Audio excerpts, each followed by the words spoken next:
Da Vinci'nin pervanesine yapabileceğimiz birkaç şeye bakıyorum. Bakalım ne yapabiliriz? Belki birkaç ek yapabiliriz. Belki de kanatçık, değnek, sırt gibi bir şeyle orta seviye kısımları kaldırabiliriz.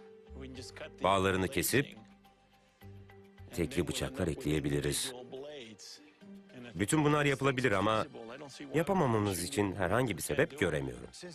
Doktor Pevsner burada olduğu için etrafta dolanıp zaman harcayamayız. Neyse ki bu kanatçık fikri kolay bir fikir. Malzememiz de var. Tek yapmamız gereken kesip bükmek. Güzel olduğundan emin olmak. Geri gidip takmak ve umuyorum ki biraz da şansla bu şeyi havalandırmak. Hadi gidip şunları takalım. Gidelim. Hadi yapalım.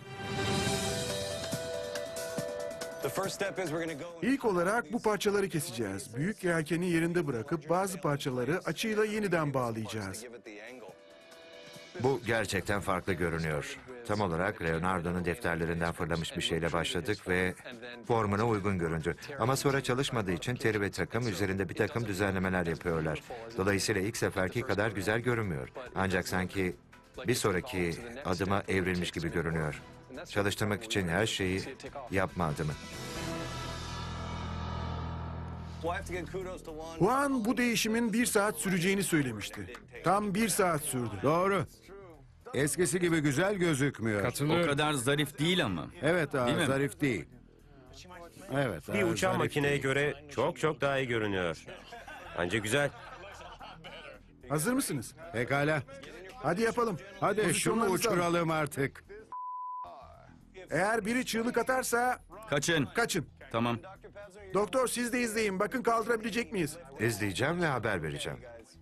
Pekala beyler hepimiz hazırız. Rüzgar da iyi değil mi?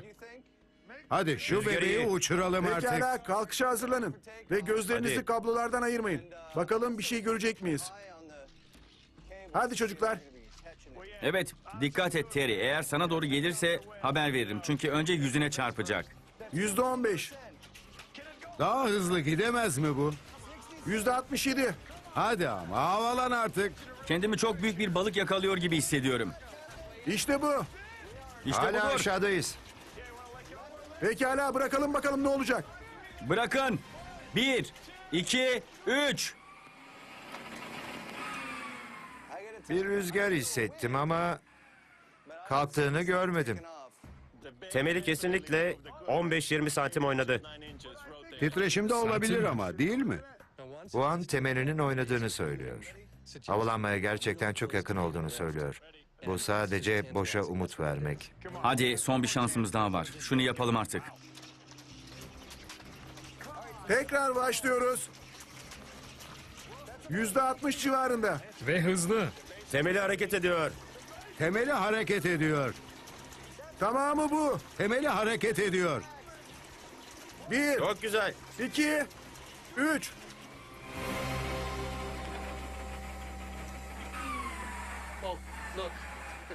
Bakın bu tek yapabileceğimiz şeyse artık gidebilir miyiz? Bu da onun deneyimleyeceği şeydi. Bu kadar yaklaşmak. Yapılabilir mi bilmiyordu ama biz biliyoruz. Çalışabilirdi. Olabilirdi. Biraz hayal kırıklığına uğradım. Bu onu çok otantik bir deneyim yaptı. Çünkü Leonardo uçaklar, kuşlar ve uçuşla ilgili 300 farklı taslak çizmişti. Bunu çok istemişti ama hep hayal kırıklığına uğramıştı. Bu yüzden çok otantik oldu. Leonardo da Vinci'nin acısı. Ben de hayal kırıklığına uğradım ama genelde mutlu, başarılı hissediyorum. Uçmanın getirdiği başarı değil ama Leonardo'nun zihnine girebilmenin başarısı. Bu çok hoş. Bence çok eğlenceliydi. En sonunda makinenin içine girdim çünkü biraz macera ve heyecan arıyordum. Sanki uçabilecekmişiz gibi ve az kalsın uçuyorduk. Benim için eğlenceli kısmı bunu deneyimlemek. Gerçekten havalanıp uçmayacaktım. Biliyordum ama yine de Leonardo'nun tutkusunun içinde olmak istedim. Bunu son 500 yıldır kimse yapmamıştır. Onun helikopterini yapıp onunla uçmaya çalışmak, bu çok güzel bir his. Biz de bunu deneyimledik. Çok hoş vakit geçirdik. Kendimi küçük bir çocuk gibi hissettim. Bütün hayatı boyunca çalıştığı şeyi önünde görmek. Ona dokunabilmek. İçine binebilmek, bu paha biçilemez bir şey. İyi bir iş çıkardık. Bence Da Vinci bizimle gurur duyardı. Ya da bize gülüyor olurdu. Yanlış yaptınız. Sadece böyle yapsaydınız çalışırdı diye. Yukarı bakınca dünya farklı görünüyor. Çok hoştu. Bence hala çok etkileyici. Da Vinci'nin pervanesini inşa ettik. Aynı onun gibi göründü. Onunki de uçmadı, bizimki de. Bence Da Vinci'yi gururlandırdık. Hadi gidelim. İyiydi. Yaptık. Yaptık çocuklar. Evet, denedik. yaptık. Denedik yani. Başarısızlık çocuklar. olmadan başarı Hayır, olmaz. kesinlikle olmaz. İçinizde kocaman bir çocuksunuz. Aman doktor. tanrım.